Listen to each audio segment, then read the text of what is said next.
Guys, आप सभी को हमारी तरफ से प्यार भरा नमस्ते। और आप लोग कैसे हैं? आशा करते हैं अच्छे ही होंगे, अपनी अपनी ज़िंदगी में स्वस्थ और मस्त होंगे। और आप लोगों की दुआ से मैं भी अच्छी हूँ। आप लोगों का हमारे चैनल में स्वागत है। आप लोग हमारे साथ वीडियो में बने रहिए। मैं अभी एक कहानी सुनाऊँगी। अगर अच्छी लगे तो लाइक ज़रूर करना फ्रेंड्स, और कमेंट करके बताना मेरी कहानी कैसी लगती है। और इस कहानी का नाम है घमंडी भेलपूरी वाला। तो आप लोग इस कहानी को सुने, अच्छी लगे तो कमेंट करके ज़रूर बताएंगे। और इस कहानी में अंत तक बने रहिएगा। तो एक बिरजू नाम का व्यक्ति था। वह भेलपूरी का ठेला समुद्र के किनारे लगाया करता था और उसकी भेलपूरी बहुत बिकती थी और लोग उसकी भेलपूरी को बहुत पसंद करते थे। वो बहुत अच्छी भेलपूरी बनाता था। तभी लोग रोज डेली समुद्र के किनारे टहलने जाया करते थे और बिरजू के पास की भेलपूरी खाते तो उनको बहुत अच्छी लगती थी। लोगों को बिल्कुल इतनी पसंद आ गई कि बिना भेलपूरी खाए कोई वहाँ से हटता नहीं था। तभी बिरजू की पत्नी ने यह सब देख करके कहने लगी, तुम भेलपूरी का दाम क्यों नहीं बढ़ा देते हो? जब हमारी भेलपूरी लोगों को इतनी पसंद है तो वो कुछ नहीं कहेंगे और दाम बढ़ाने पर भी लोग हमारी भेलपूरी को पसंद करेंगे। बिरजू अपनी पत्नी के कहने पर भेलपूरी पहले तो 15 रुपये की देते थे, इसके बाद में 25 रुपये की कर दी। तब भी लोगों पर कोई फर्क नहीं पड़ा। उसके ठेले के पास से भीड़ कम ही नहीं पड़ती थी।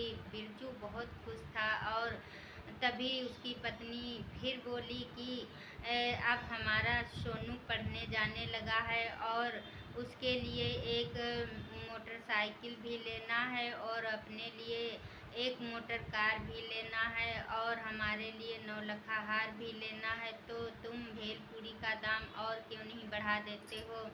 तभी बिरजू अपनी पत्नी के कहने पर भेलपूरी का दाम और बढ़ा दिया। अब भेलपूरी 35 रुपये की देने लगे।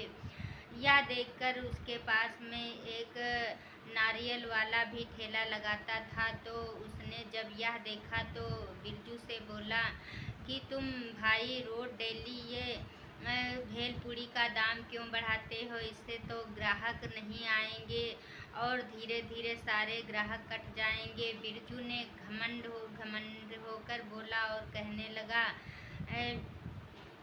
घमंड से बोला और कहने लगा कि तुम अपने नारियल बेचते हो या फिर हमारे भेलपूरी देखने आए हो? मेरी बिके या ना बिके तुमसे मतलब, तुम अपना देखो।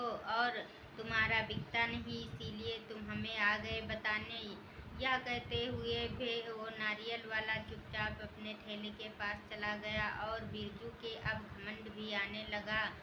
और तभी वह भेलपूरी में कुछ मिलावट भी करने लगा और वो खट्टी मीठी चटनी के जगह पे उसमें गुड़ और पानी ज़्यादा मिलाने लगा। लोग जब उसकी भेलपूरी खाने आते थे तो वो पहले जैसा मज़ा नहीं आता था। तभी लोग उससे शिकायत भी करने लगे और कहने लगे, ये आप पहले जैसी भेलपूरी नहीं है, तुमने तो सारा मज़ा ही किरकिरा कर दिया। और कोई ऐसा बोलता था कि क्या तुम प्याज की जगह पे इसमें मिट्टी बालू मिला देते हो? इसमें तो सब खिसखिस हो रहा है। तभी बिरजू ने बड़े घमंड से बोला कि देखो मेरा ठेला समुद्र के किनारे है, कहीं बालू के कण आ गए होंगे उड़ के और इसमें मिल गए होंगे, इसमें मेरी तो कोई गलती नहीं है। और लोगों से अच्छी तरह से बात भी नहीं करता था। तभी वहाँ पर एक दिन एक पुलिस वाला आया और बिरजू से बोला, तुम इस तरह से ग्राहकों से बात कर रहे हो, तुम मुझे जानते नहीं हो मैं कौन हूँ? और मैं एक पुलिस वाला हूँ। मैं अभी तुम्हारा वो सर्टिफिकेट जब्त कर दूंगा और तुमको मैं भेलपूरी नहीं लगाने दूंगा। यह सुनते ही बिरजू गिड़गिड़ाने लगा और कहने लगा, नहीं नहीं साहब, मैं एक गरीब आदमी हूँ, ऐसा मत करिए। तभी पुलिस वाले ने कहा, मोटर कार से चलते हो फिर भी खुद को गरीब बताते हो और लोगों को इस तरह से परेशान करते हो। अगर लोग बीमार पड़ जाएंगे तो क्या होगा, और तुम इतनी खराब खराब भेलपूरी बनाकर बेच रहे हो लालच के चक्कर से। तभी वो पुलिस वाले ने बिरजू का सर्टिफिकेट तुरंत ले लिया और बिरजू से कहा, तुम्हारी भेलपूरी अब नहीं यहाँ लगेगा। तभी बिरजू बहुत ज़्यादा गिड़गिड़ाने लगा और बिरजू ने कहा, मैं तो लालच में आकर सब भूल ही गया था और लोगों को ये भी नहीं देखा कि लोग मेरी चीज़ को पसंद करेंगे या नहीं पसंद करेंगे, और मैं ज़्यादा पैसों के चक्कर में अपना सारा धंधा बेकार कर दिया और अपनी पत्नी के कहने पर मैं बहुत लालच में आ गया और घमंड भी आ गया मेरे। और बिरजू जब यह सब कहने लगा तभी पुलिस वाले ने उसकी भेलपूरी की दुकान हटवा दी और बिरजू से कहा, अब यहाँ कभी दुकान मत लगाना और तुम्हारी भेलपूरी अब कोई नहीं खाएगा। और उसके पास एक नौकर भी था बिरजू के पास, और वो भी उसी में खूब मिलावट करके बेचता था। तो पुलिस वाले ने यह सब देखकर उसको वहाँ से हटवा दिया। और जब उसकी पत्नी को यह पता चला तो वो भी बहुत दुखी हुई और बिरजू लालच में आकर अपना सारा धंधा बेकार कर दिया। तो कहा जाता है फ्रेंड्स, लालच नहीं करना चाहिए और घमंड भी नहीं करना चाहिए।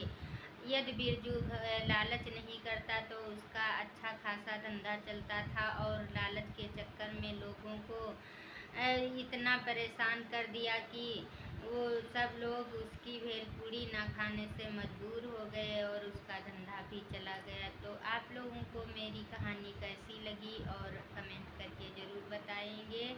तो आज की कहानी मैं यहीं समाप्त करती हूँ।